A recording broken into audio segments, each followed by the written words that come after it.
feet must follow. But if you fall alone. If you should stand,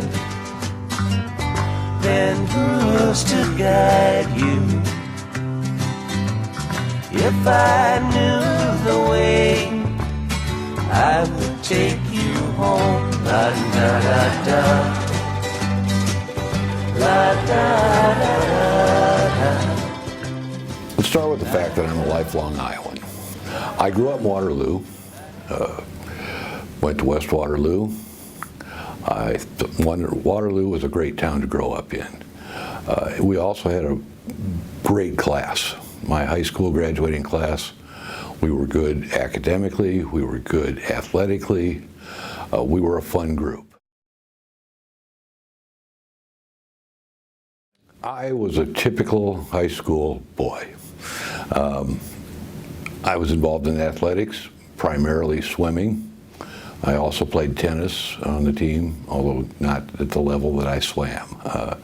So I spent a lot of time swimming, which then carried over into the summer because I was a lifeguard, I was a pool manager, and I became the coach of the summer AAU Waterloo team.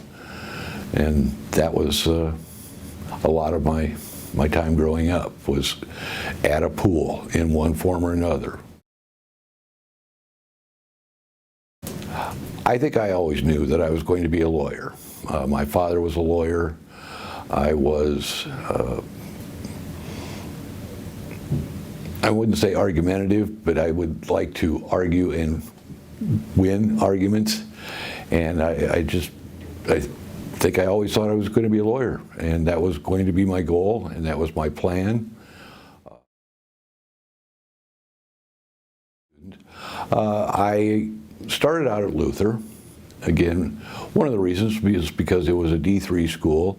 I thought I wanted to swim in college. I did swim at Luther, and I was not good enough to be D1, so I went there. But one of the things I did do almost immediately, Luther has what they call the Community Assembly, which is a legislative body composed of both students, faculty, and administration. And the minute I got there, I was irritated by one thing, and it was the paternalistic attitude that Luther had about freshmen having cars. They didn't allow us to have them. And I didn't think that was appropriate. So I ran for the Community Assembly that very first semester and got that changed.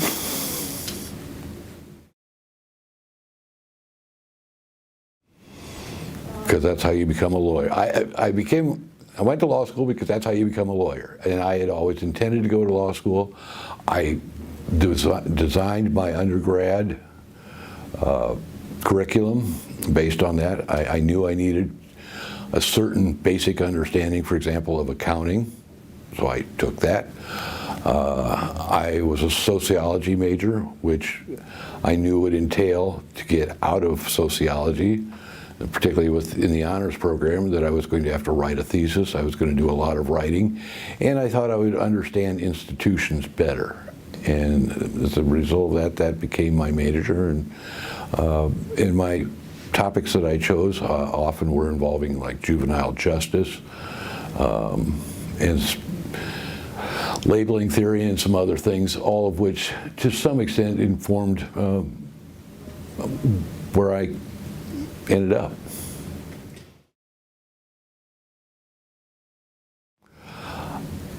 Law school was probably 3 of the best years of my life. I know that a lot of people hated law school. They thought it was extremely difficult. I didn't find it that way. What I found was, for the first time, a group of people that were really, really smart. Everybody in that class, everybody in that school was smart, from the professors to the students, and I just enjoyed the intellectual level of that entire process.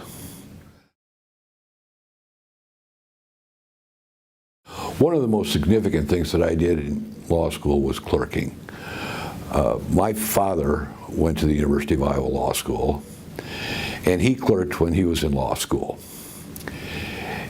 And when that attorney found out I was in law school, I really wasn't given a choice. I was simply summoned and told I was going to work for him, and that was Lou Shulman. At that point, it was Shulman, Phelan, Tucker Boyle, and Mullen.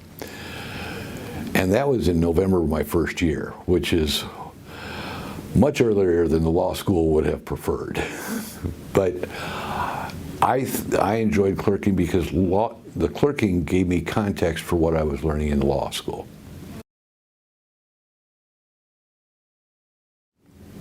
I had one professor that I think probably is the most memorable, maybe the most significant, and that's Sheldon Kurtz. Shelley, as we all know him. Shelley was, although you wouldn't have known it, was a relatively young professor at that point. And I had 3 courses with him. And we pulled pranks on Professor Kurtz, and he reciprocated. And we've remained friends ever since.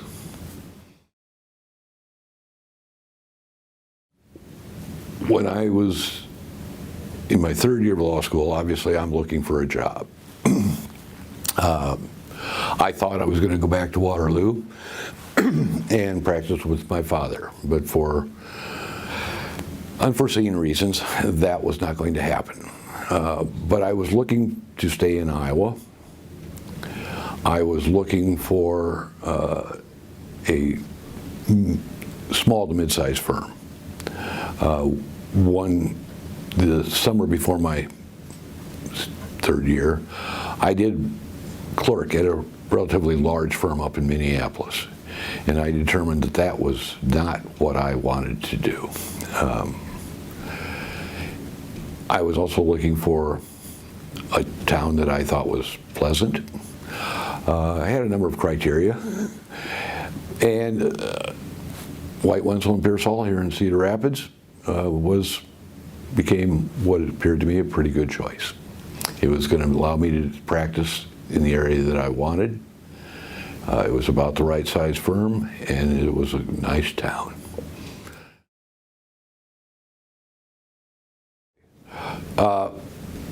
As a young lawyer, I was never afraid to ask questions. And my go-to guy was Jim Pearsall, one of the senior partners at White, Wenzel, and Pearsall. Because Jim had a wealth of experience in the tax and the corporate areas, and he always had time for me. So if I had a question, that's where I went, and he never steered me wrong.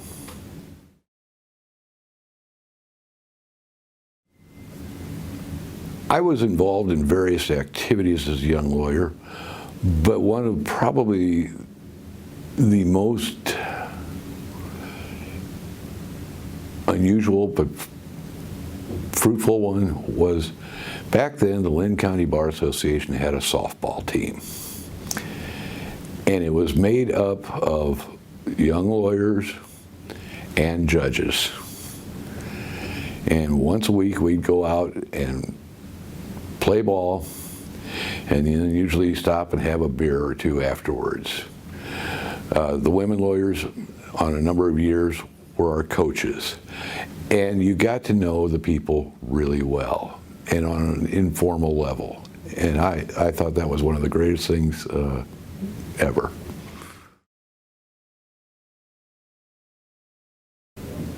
One of the great losses today is what used to be order hour as a result of EDMS, or the electronic filing system. And order hour was the collection of all the lawyers, because it was every day, and depending on the year, it was, first thing in the morning or 1:30 in the afternoon, and there was always a gaggle of lawyers waiting to have something signed by a judge. Not only did you get to meet all the lawyers, but you also got to meet the judges.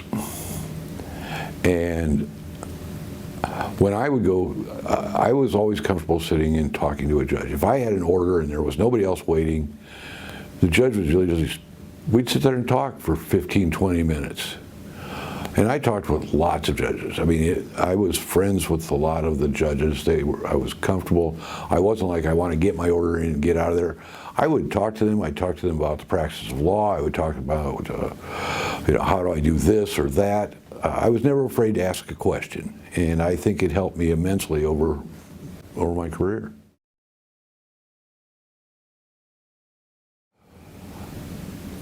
I remember one time, and again, I was a very young lawyer, and I was still doing a little bit of everything, including divorces. And back then, we had to prove up a divorce, even if it was stipulated and by agreement. Somebody still had to go in and say there had been a breakdown of the marital relationship and all of that. I remember one day, I think it might have been the first time I ever did it. I did it. I think I spent 15 minutes doing it. I got done, my client took off, and Judge Louis Schultz said, "Baker, come here. We're going to talk. You just spent 15 minutes doing that. It should have taken you 2. But that was the sort of thing that he would do with young lawyers and me over time to help us.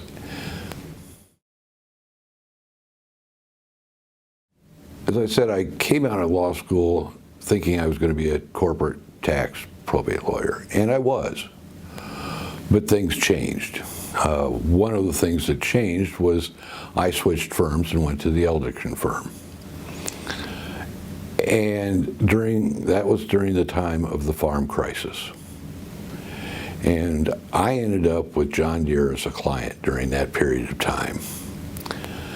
So I was doing farm bankruptcies roughly east of I-35 for I don't know how many years, which was not quite litigation, not quite deal making. It was also bankruptcy, but it also then I evolved into doing some litigation with the Eldrickson firm, primarily on a helping basis, not as the primary lawyer, but I started doing that.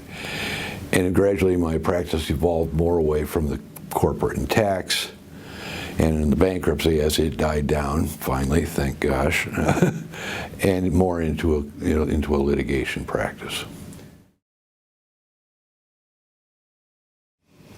David M. Eldrickson is one of the great lawyers of Iowa. I think he was certainly one of the founding fathers of the Iowa Academy of Trial Lawyers. I think he was respected by almost everybody. I remember asking Gil Bovard, who was a judge up in Mason City, whether I should go to the Eldrickson firm. And his reaction was, who wouldn't want to work under David M. Eldrickson?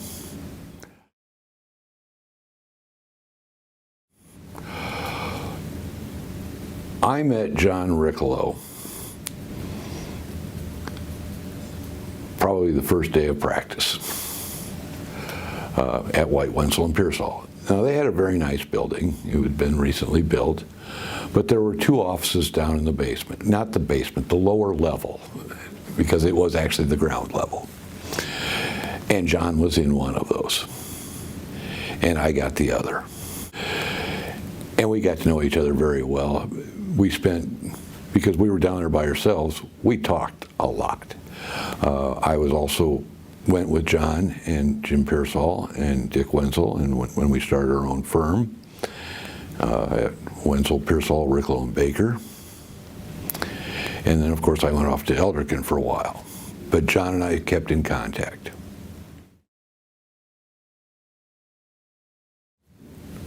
I was becoming somewhat unhappy at the Eldrickson firm, and I mentioned it to John.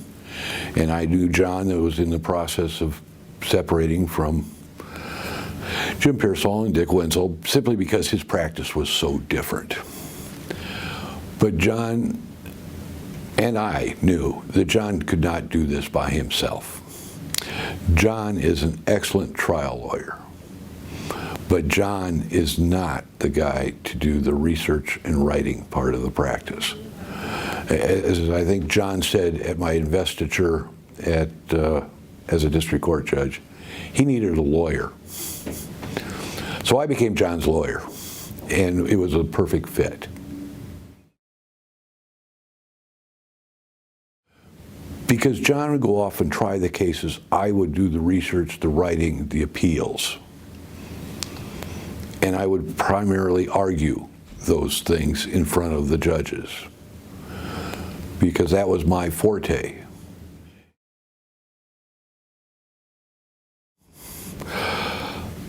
John and I were talking, I think it was in late 1988, about each of us leaving our respective positions and locations.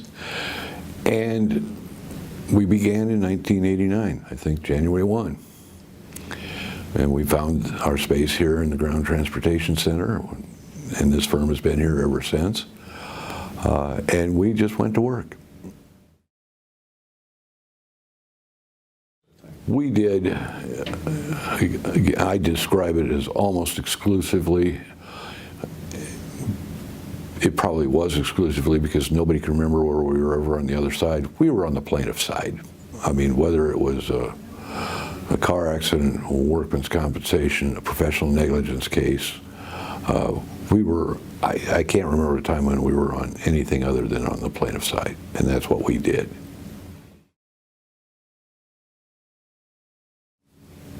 My side of the practice, although I obviously did some trials and some what I would call typical trial work and litigation, I enjoyed the intellectual challenge of the research and writing, jury instructions, appeals, which gave me that opportunity to utilize those skills and to that was just my thing. Ultimately, I was in practice for about 25 years. I mean, I graduated in 1979. I went on the bench in 2005. I had evolved from an associate doing it primarily tax and corporate to a practice that was highly respected at doing very high-level litigation. I was pretty well known around the state for my skills as well as John's, and I thought maybe it was time to make a change. Early on in my career, I thought that I might want to be a judge. In fact, when John and I got together, John knew that that was potentially one of my goals in life. Why I wanted to become a judge became evident in some of my interactions with John. John, again, was the consummate advocate. And he would come to me and say, Dave, I need you to find some way to get X, Y, or Z. And I would do the research. I would come back and I would say, John, the answer is not X, Y, or Z, it's A, B, or C, which would irritate him no end. But my goal, I was always more comfortable in finding the right answer than finding the answer that necessarily he wanted. And that sort of led me to the thought, yeah, maybe I'm better suited as a judge. In 2004, I applied to become a district court judge, and I was always impressed. I was always admired the district court judges that I ran into. They were the people who were in contact with the clients and the lawyers, and on a daily basis. And I do enjoy the interaction. And I thought I could be of service. When I got the call that I had been selected by the governor, it was bittersweet and a little frightening because, one, I'm leaving the comfort of a successful practice with a good friend, good friends. We also had an associate at that point, and going into something where it was the unknown, but I was excited. When I got on the bench, there were two judges that really stand out to me. One was David Remley, and he was the chief judge at the time. David Remley is what I consider to be the consummate judge. His demeanor was great. He had a great intellect. He treated everybody with respect. He had a breadth of knowledge based on his practice in Anamosa, where I suspect he did a little bit of everything at some point in his career. And David Remley was the guy I went to. The other one was Tom Kaler. And Tom Kaler, for what I learned from him was his enthusiasm for the job. If there were people out in the hall at order hour and he didn't have something going on, he was out there pulling the lawyer in and helping the order hour judge. His enthusiasm and his teamwork was just infectious. And Tom and I would talk almost every morning before court up in the jury room having coffee.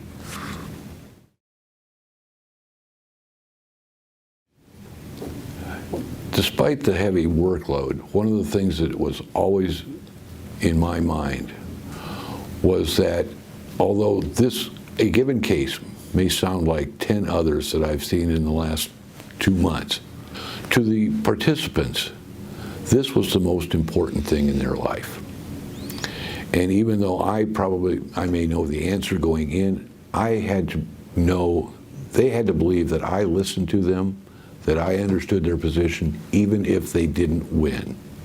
And that was important to me. And also to treat the lawyers with respect. And if I had a problem, I would take them in the chambers. I would not do it in the courtroom.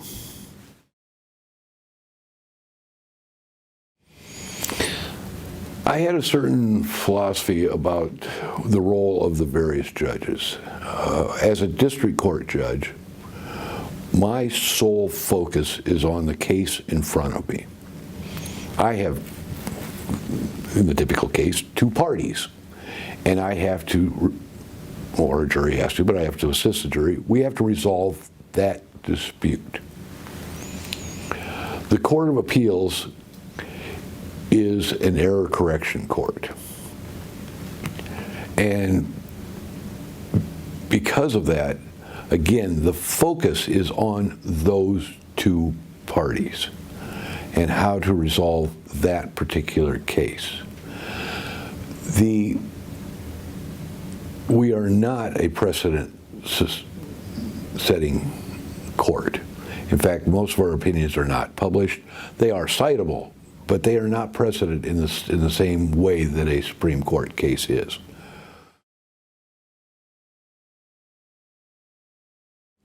The life of a Court of Appeals judge is a really different existence. I would describe a Court of Appeals judge as probably the most pure legal decision-making that you can do. Because as a Court of Appeals judge, essentially all you are doing is writing opinions. You don't have the administrative duties, the rulemaking like you do in the Supreme Court.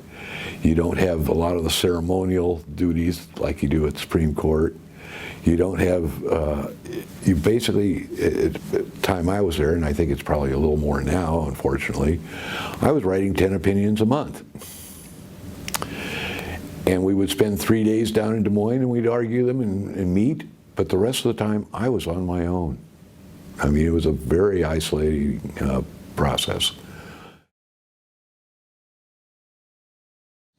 The Court of Appeals, when I was there, and hopefully it's still there today, was a fun group. It was a very collegial group.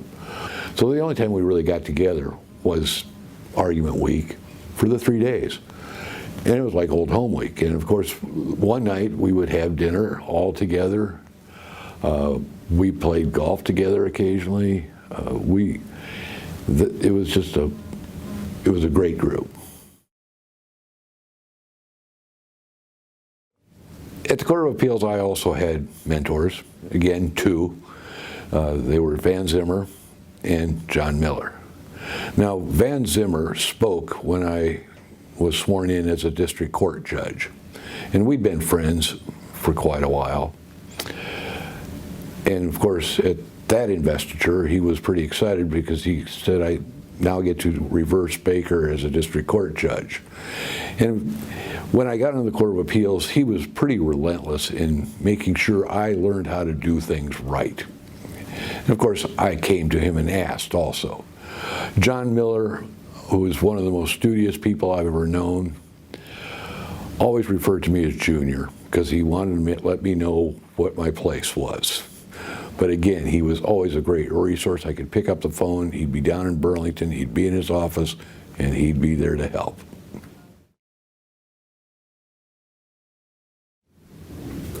I had not been I had applied for the Supreme Court before, and simultaneously with when I applied for the Court of Appeals. And when an opening came up, I decided that was the ultimate honor and the ultimate way to give back to the profession. When I went on the Supreme Court, there were a number of things that I probably had not anticipated, nor do I think most attorneys understand. They look at the Supreme Court and say, geez, you guys only do 100 opinions a year, and that's only like 3 per person per year, and what are you doing up there? Until you get up there, you don't understand. Besides deciding cases, and of course, we all decide all the cases, unlike panels in the Court of Appeals, so we're all looking at everybody's case. Almost every case is orally argued, so you have to prepare for the oral arguments, and those take longer than they do necessarily in the Court of Appeals. But then there's a whole lot of other things that you have to do. Further reviews. We probably got about 500 further reviews from the Court of Appeals per year. And all 7 justices look at all 500, and we all vote on them. I had one case that I remember specifically where the district court and the Court of Appeals made about a $100,000 error on a divorce on the value of a pension plan. They valued it at what the monthly benefit was as opposed to what the value of the entire pension was. We took it. I ended up writing that case, and it was one that I very well remember on how to deal with a defined benefit pension plan. We also do all the rulemaking. We have the disciplinary matters. And of course, we're expected to be out in the community. There was just a lot more demands on my time. Again, when I went upstairs, that's how we call it, because they're on the top floor, the Court of Appeals is floor down. There were 6 other judges, many of whom I knew quite well before I got up there, and again, a very collegial group. There was no problem with walking into somebody else's office that was writing an opinion and talking to them about it. People took it as constructive rather than as antagonistic. I recognized that I was no longer just an individual with my own opinions. I was speaking on behalf of the third branch of government, so I had to be careful about what I said to whom, if I said anything, and probably I didn't say anything, because once the decision was made, it didn't leave that conference room.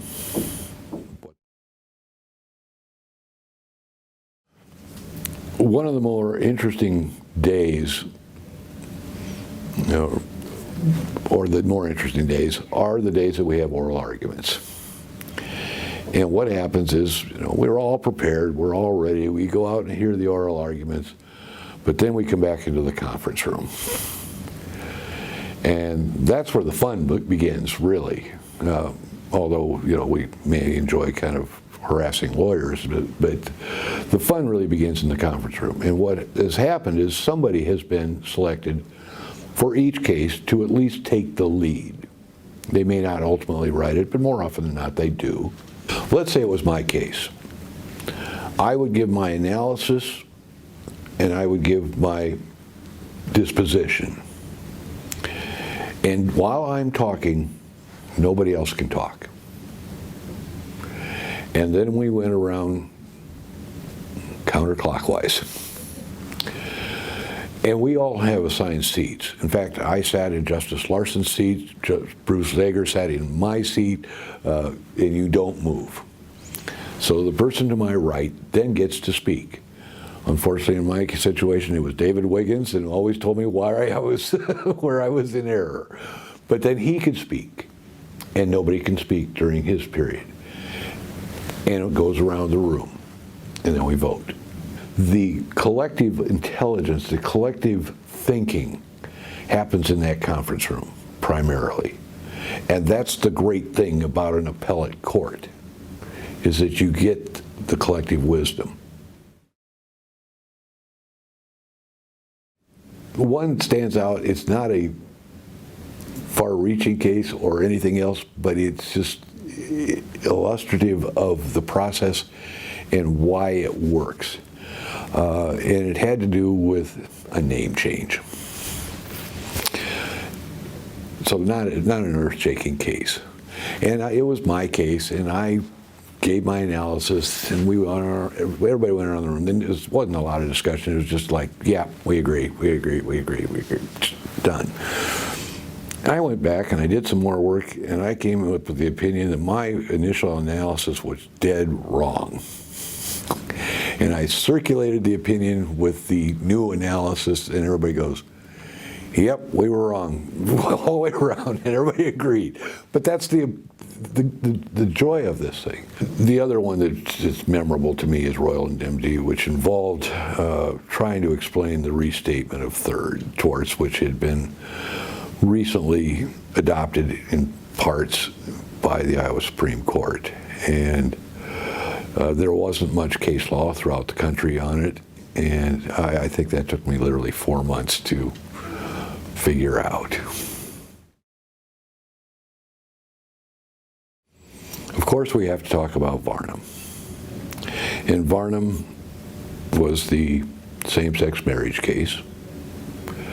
It started out, obviously, in the district court with Judge Robert Hansen, who determined that the ban on same-sex marriage violated the Equal Protection Clause.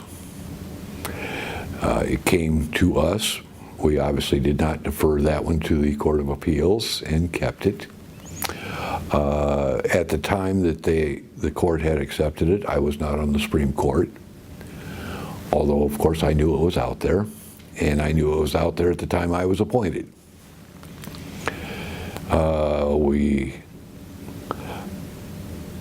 It was a massive undertaking. Preparing for the oral arguments was a massive undertaking. We all had everything printed, and I can't remember how many amicus briefs there were, but all in all, I think the record was about 5,000 pages. When the Varnum case was presented to us, obviously we had a statute that barred same-sex marriage. The Supreme Court had more or less said that barring same-sex marriage was okay. There were a couple of states on the coast that said it violated equal protection, but there were only, I think, 2 at that point. And there was another state that sort of modified it. But we were the first in what people call the flyover states. Yeah, I remember sitting at swim meets, my daughter's swim meets, with 3-ring binders that were 6 inches thick. You know, other than the 2 minutes when she was swimming, I was reading appellate briefs. We argued it, I believe, in December of 2008.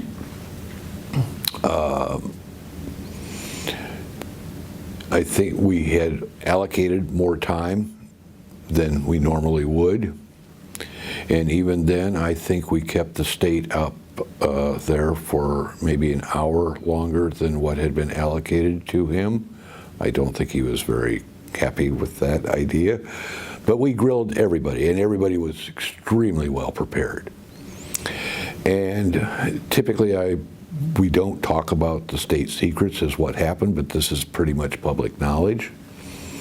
We went back into conference, and Mark Cady had been designated as the one to write the opinion. And despite what maybe a lot of people think, I don't remember if he picked the case out of a hat or it was something along those lines. He was the one who drew Varnum. And he gave his analysis. And we went around the room, and to my surprise, it was unanimous from the first vote. And I was surprised. And I think everybody else was surprised. Because I'll be blunt, when I went into that case, I really had no clue as to what the ultimate result might be. I thought the state could advance some rational basis, or even some other basis, you know, whether intermediate scrutiny or however we want to deal with it, for this. But it became pretty obvious they couldn't. And it was very obvious to everybody else. And then the work began. In a situation probably never before and probably not since, Mark did a tremendous job, but that's not saying he didn't have some help. We sat in the conference room and put that opinion up on the screen and went through it line by line. I'm sure Mark got tired of listening to suggestions. But at the end of the day, I think it turned out to be a pretty good opinion. Well, obviously, once we got a finished product, we had to release it. It was an unusual day. We had been told to notify the local police departments where we lived. The DCI had advised us of that. Not knowing which side was winning or losing, they didn't really care. They just knew it was going to be controversial. I was over here in Cedar Rapids at my office here. I never really moved to Des Moines. I was told not to go to the office. And it was released, I think, at 8:30 that morning, and the initial crush shut down the website. I mean, they got, like, I don't know, over 1 million hits in the first 2 minutes or something, and they just couldn't handle it. So nobody really knew what was going on. Some did, but some didn't. I think there was shock. I think what really shocked people was that it was unanimous. That was the initial reaction. Nationally, it was shock because this was Iowa. This wasn't Massachusetts. This wasn't California.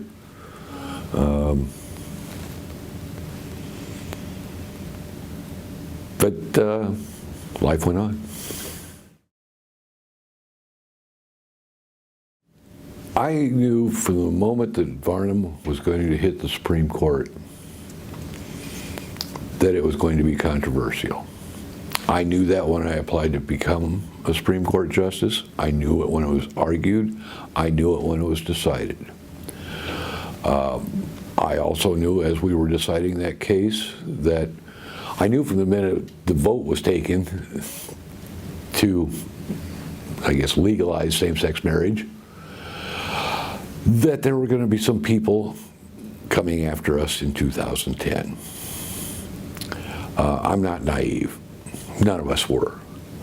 But it was not a topic of conversation. It was not a factor. It just was, it's there, but it doesn't change what I'm going to do.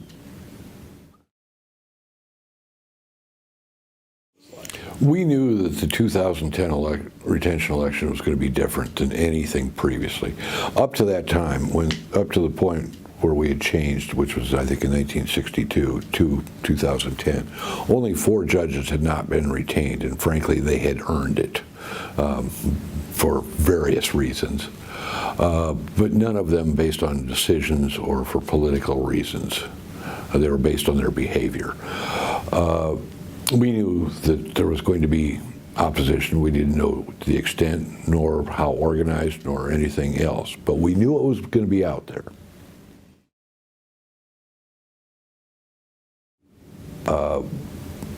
Marcia and Mike and I also sat down, the 3 of us, and we consciously decided, even though we are allowed to prepare and set up campaign committees, raise money, kiss babies, do the whole thing, that we did not want to do that. We don't believe in that. We felt that if we did that, we were injecting politics into the court system, which we thought was a bad idea, and we consciously decided not to form campaign committees nor to actively campaign. Now, maybe that wasn't the brightest thing in the world to do, but we did not want to become what we claimed we were not, which was politicians. And so we didn't. We hoped and had been told that other groups would be out there on our behalf.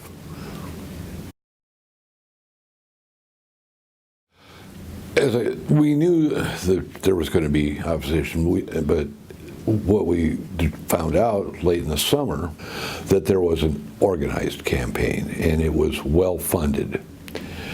And the funding was not from Iowans. Probably 90% of it was out of state. But by that time, the TV time was gone. Anybody who wanted to help us was not organized. And so they flooded the airways. They had buses, they had various things. They had the churches organized against us. They set up voting booths in certain churches. And any response that we had was too little, too late. I don't say we, that people on our behalf would have had was too little, too late.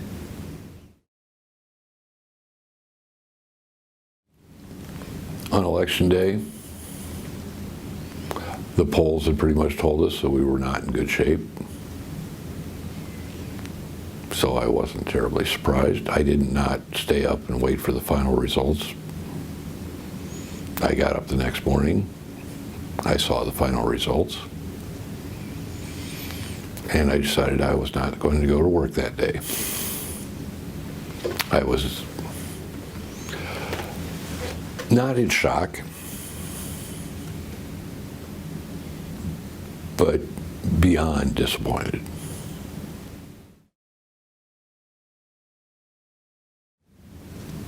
At one point, they did have a very private ceremony for the 3 of us.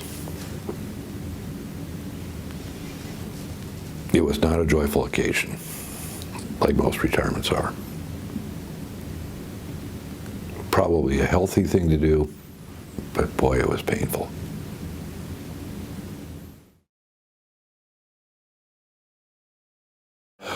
One option I had, obviously, was to go back into private practice, whether to go back to the firm that I founded or some others had shown interest, whether in Des Moines or other places.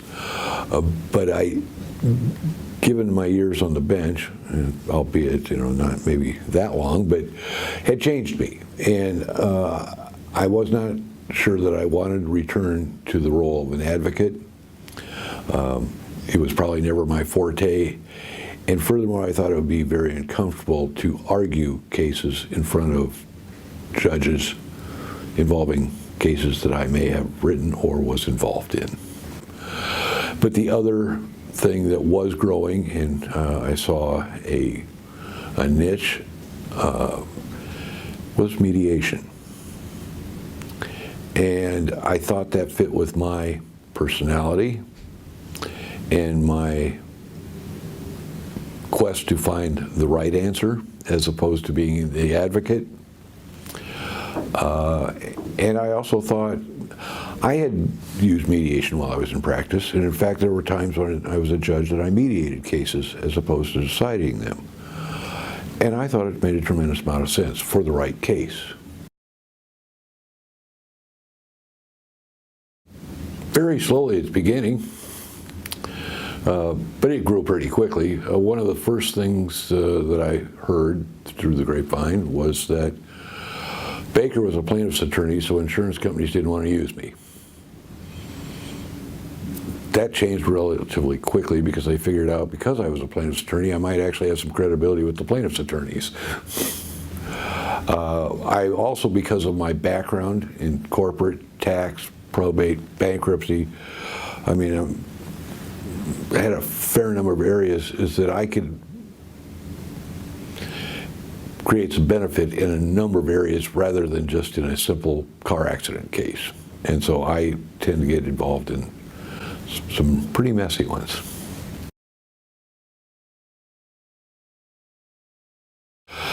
The other thing that happened almost immediately after leaving the bench, January of 2011, was that the University of Iowa was looking for somebody to help in the trial advocacy program. And I loved it. I did it for a number of years. I then was asked by Dean Agrawal to set up a new course. Because in 2010, the Council of Supreme Court Justices, or I think the chiefs of the Supreme Court Justices, had put out a resolution to the law schools that said, you need to set up a course on state constitutional law because nobody knows it exists. And given my background and given the fact that Iowa was very active in departing from the federal Constitution, she approached me about starting that seminar course, and I accepted, and I am still doing that today. The law school also approached me about being the coach for the National Moot Court team, which I thoroughly enjoy. I think in the last 8 years that I've been doing this, we've gone to New York to nationals, 6 of them, and so I'm very proud of those students. One of the things I enjoy about teaching is that I get to know a great number of students, and I continue to have contact with them.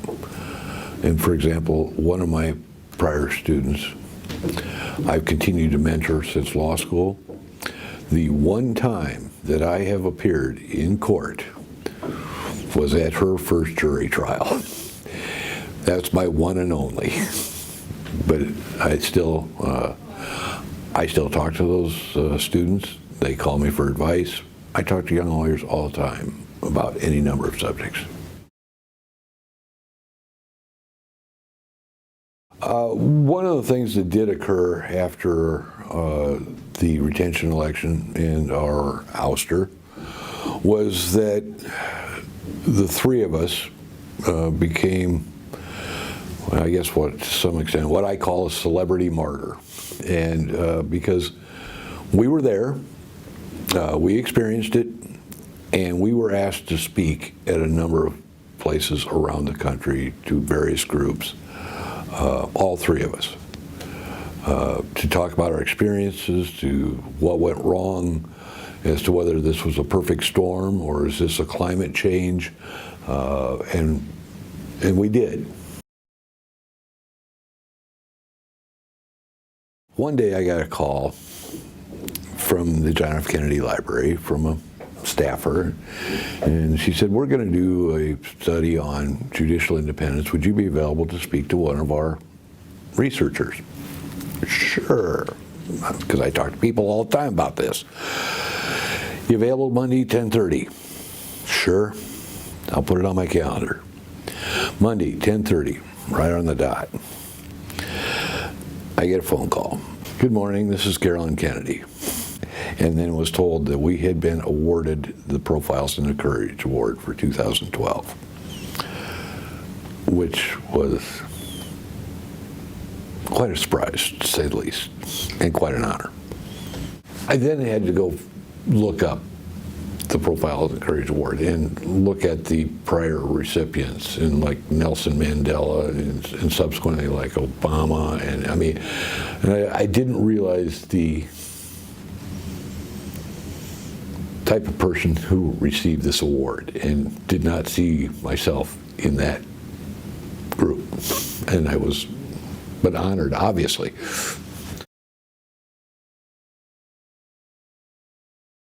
The Profiles in History, Profiles in Courage Award was named after the book by her father, John F. Kennedy.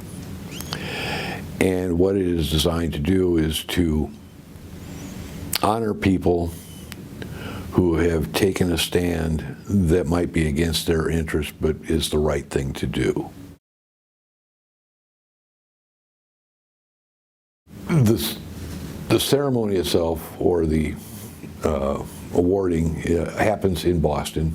It happens at the John F. Kennedy Presidential Library. I brought my entire family. By the way, Marcia and Mike also received this as well, but we all came with our family. We also brought an entourage of Iowans that was larger than the John F. Kennedy Library had ever seen any other recipient bring. They were surprised and pleased. But we go to a dinner on the Sunday night, and it's dignitaries, captains of industry, senator. I had 2 senators sitting at my table, the entire Kennedy family, if they were available, extended. It was quite the affair. And then Monday, we were presented the award, and we each gave our thoughts on the matter and received the lantern that had been designed by her husband and not manufactured by Tiffany. So it's one of my prized possessions. I have a number of things that I talk about with young lawyers. The first one is always play it straight. Okay? Particularly young Iowa lawyers. And one of the reasons I say that is because Iowa is not a very big place. This is not New York City or Chicago. And if you play games, if you're not truthful, it doesn't take very long to get around. If you try to pull one on a judge, you need to understand judges talk. And that gets around very quickly.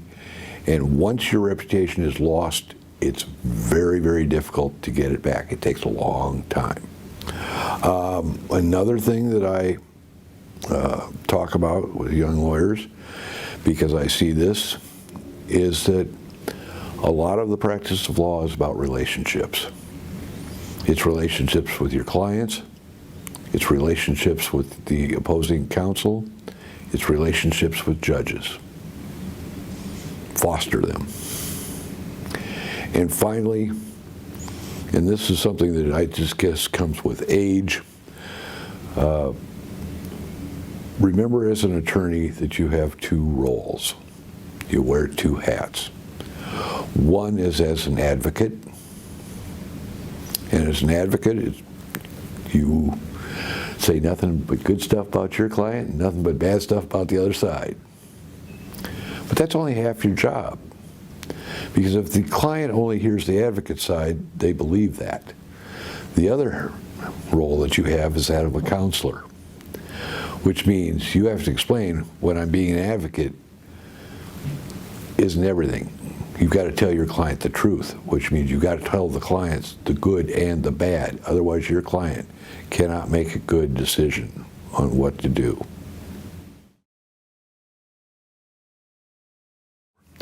I would still advise an Iowa lawyer to become a judge if, and this is a big if, one, you're predisposed, like I was, to be a judge.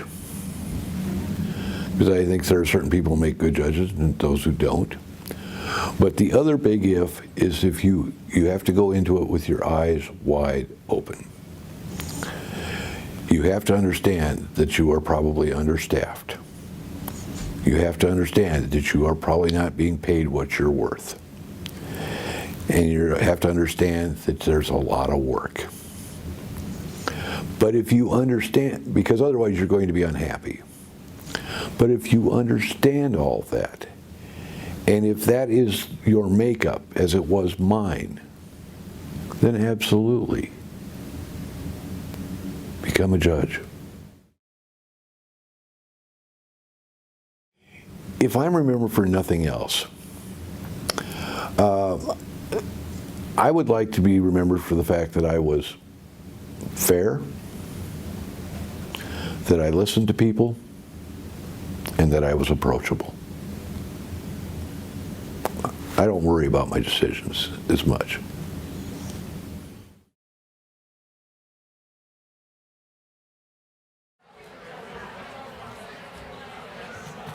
Good morning, ladies and gentlemen.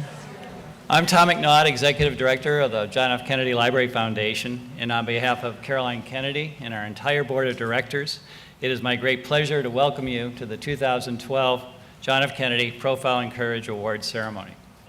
Please join in welcoming to the stage the recipients of this year's Profile and Courage Award, Marsha Turnus, David Baker, Michael Streit, and Robert Ford.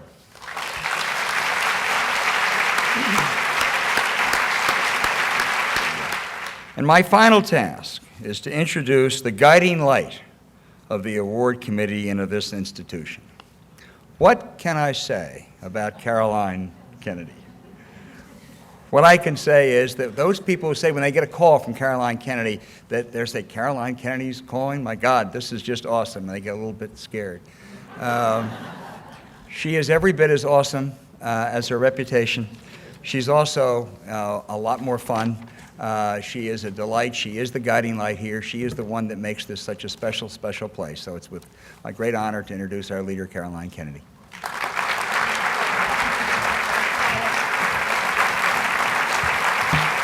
Thank you, Al.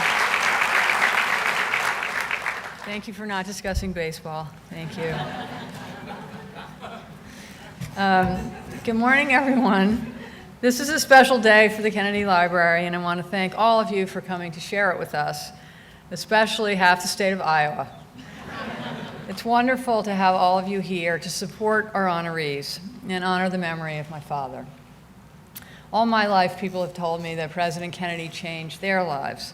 They decided to join the Peace Corps, or run for office, volunteer in the inner city or outer space, because he asked them to serve our country and do what they could to make this a more just and peaceful world. The generation that he inspired changed this country, fighting for civil rights, women's rights, human rights, and disarmament. And they passed that inspiration down to their children and grandchildren. As the first truly modern president, he redefined America's timeless values for a global audience and recognized the power of each individual to make a difference.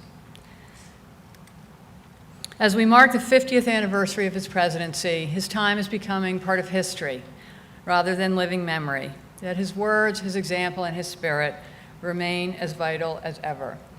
At a time when young people often feel disconnected from politics, we need to reach across the generations and recommit ourselves and our country to these ideals. One way that we connect past and present is through the Profile and Courage Award. By honoring individuals who act on principle without regard for personal consequence, we honor the quality that my father most admired in public life. This is a special year for the Profile and Courage Award because we are fortunate to recognize 4 outstanding Americans who demonstrate how critically important it is that men and women of courage serve in all branches of government. The people we honor today say that they were surprised to learn that they had been chosen. They don't think they did anything special. They were just doing their job. But for public officials, just doing their job often demands a special kind of courage. Standing up for human rights requires courage. Serving the interest of all citizens, not just the majority, requires courage. As President Kennedy's ambassador to India, John Kenneth Galbraith, once observed, "It is far, far safer to be wrong with the majority than to be right alone." We owe a great debt to the 4 people we honor today for their courage and for the sacrifices that they and their families have made to secure a more just and peaceful future for all Americans. In 2009, in the landmark decision Varnum v. Bryan, the Iowa Supreme Court issued a unanimous decision holding that a statute limiting civil marriage to a union between a man and a woman violated the Equal Protection Clause of the Iowa State Constitution. Iowa Chief Justice Marcia Ternus and Justices David Baker and Michael Streit voted with their colleagues to make Iowa the 3rd state and the first Midwestern state to allow gay marriage. The eloquent opinion states in part, "Civil marriage must be judged under our constitutional standards of equal protection and not under religious doctrines or the religious views of individuals. This approach does not disrespect or denigrate the religious views of many Iowans who may strongly believe in marriage as a dual-gender union, but considers, as we must, only the constitutional rights of all people, as expressed by the promise of equal protection for all. We are not permitted to do less and would damage our Constitution immeasurably by trying to do more. In the final analysis, we give respect to the views of all Iowans on the issue of same-sex marriage, religious or otherwise, by giving respect to our constitutional principles. These principles require that the state recognize both opposite-sex and same-sex civil marriage." The decision of the Iowa Supreme Court sparked a political backlash. Nationally financed opponents of same-sex marriage ran an expensive and divisive political campaign intended to intimidate judges and legislators who oppose their views both in Iowa and beyond. Under Iowa's system, highly qualified judges are appointed by the governor and then subject to a retention vote every 8 years. The retention vote system is intended to provide a way to remove jurists who are unfit to serve, and the campaigns leading up to them have been characterized by the prevailing view that it is inappropriate, if not unethical, for sitting judges to engage in political electioneering. In November 2010, despite their long and distinguished service to the state of Iowa, Marcia Ternus, David Baker, and Michael Streit were ousted. They were the only 3 Supreme Court justices to stand for retention that year, and they are the only 3 judges in Iowa history to have been ousted in a routine retention vote. The justices were aware that they might pay a price even before they handed down their opinion, but they did not waver. In their decision, they wrote, "A statute inconsistent with the Iowa Constitution must be declared void, even though it may be supported by strong and deep-seated traditional beliefs and popular opinion." In 1963, as civil rights demonstrations throughout the South met with increasingly violent opposition, President Kennedy said, "We are confronted primarily with a moral issue. It is as old as the scriptures and as clear as the American Constitution. The heart of the question is whether all Americans are to be afforded equal rights and equal opportunities, and whether we are going to treat our fellow Americans as we want to be treated." Just as judges stood firm for civil rights 50 years ago, Marcia Ternus, David Baker, and Michael Streit, their colleagues on the Iowa Supreme Court, and dozens of other public servants across the country have put their own careers on the line to uphold the rule of law and extend the fundamental promise of equal rights. This award is usually given to elected officials in the legislative branch of government, but in honoring these three principal jurists, we seek to remind all Americans of the importance of an independent judiciary and its role in safeguarding our most fundamental rights. We are fortunate to have with us today three other Iowa Supreme Court justices who voted with our honorees. Justices David Wiggins and Mark Hecht are here today, along with current Chief Justice Mark Cady, who wrote the landmark opinion. I would like to ask them to stand now and be recognized.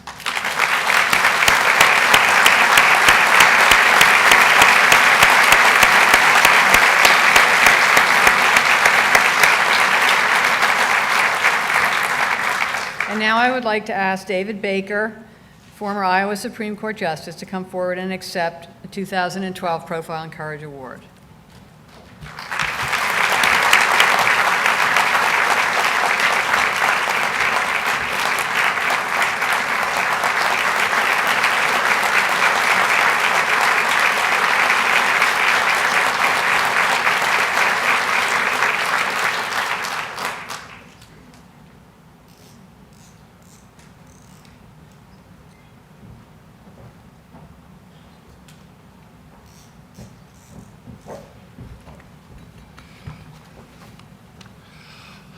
I would like to begin by extending my sincere thanks to Caroline Kennedy, to the members of the Profile and Courage Award Committee, and the members of the John F. Kennedy Library Foundation.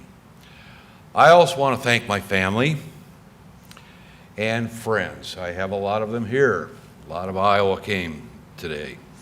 Thank you for coming to Boston for this special moment.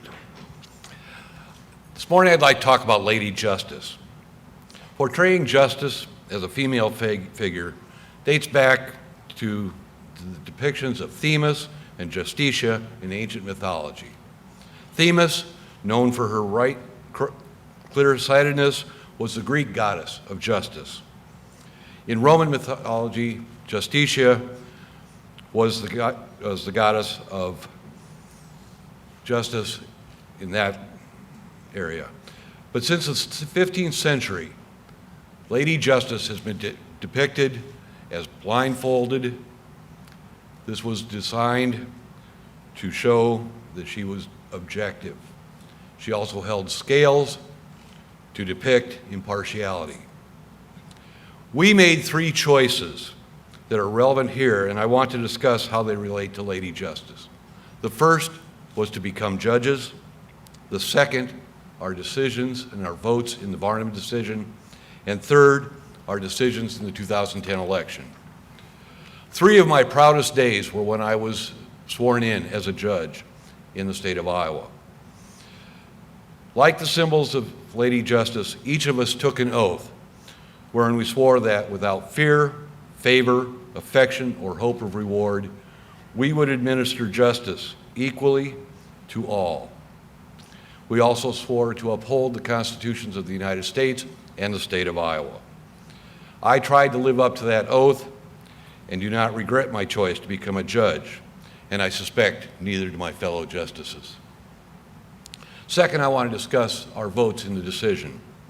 You've heard a little bit about the Varnum decision, and I'm not here to engage in a debate about the decision or its merits. I will candidly tell you that going into that case, I had no preconceived notions. I had my blindfold on. I frankly thought the state could advance some rational basis for the law, but upon hearing the evidence, it was clear they could not, and my vote was clear. Political or social pressures did not affect my vote, nor do I believe that they affected the vote of my fellow justices. There was no discussion along those lines, nor did it factor into the decision. The upcoming election was not a topic of conversation, although I'll have to admit it was probably in the back of everybody's minds. But I think this is how our founding fathers envisioned the role of the courts. Now, the reaction to the Varnum decision came as no surprise. We recognized there would be opposition, and of course, there was. We were called activist judges, elitists, out of touch with the people, and frankly, a lot worse. Now, court decisions every day are controversial. In fact, usually half of the people involved are upset with us.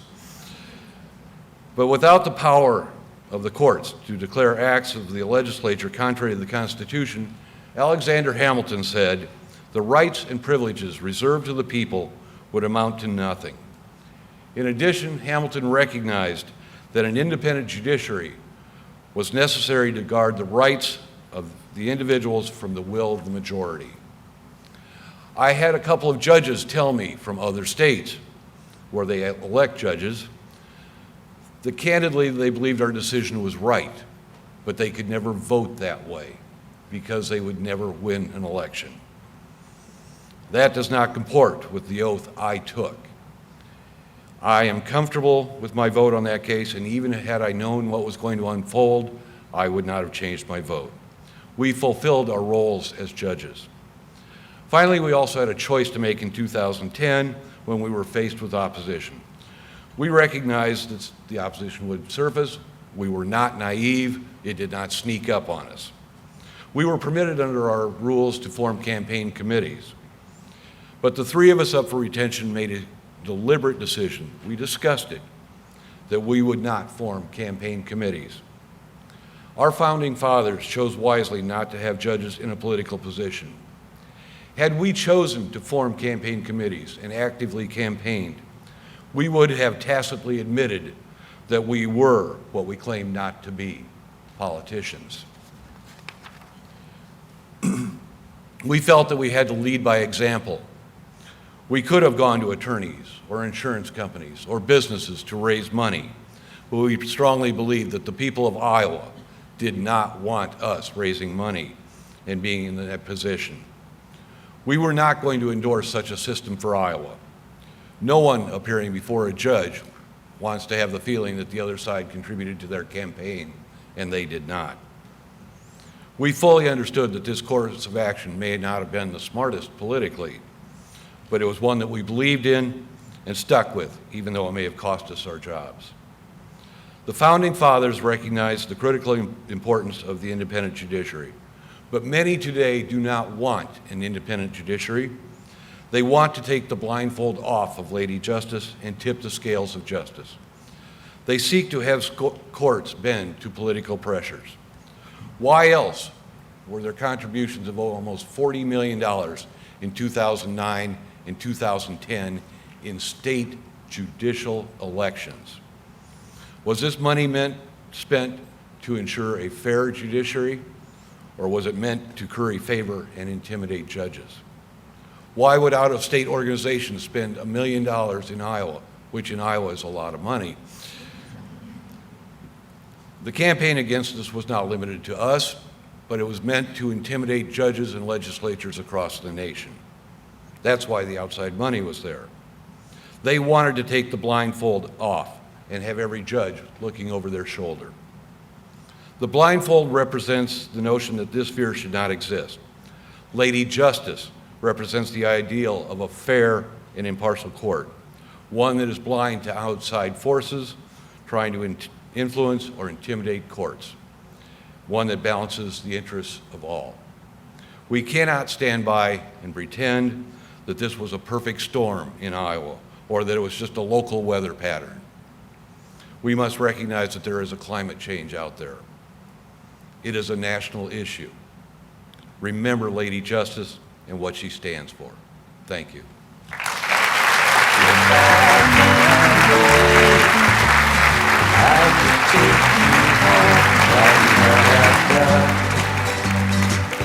La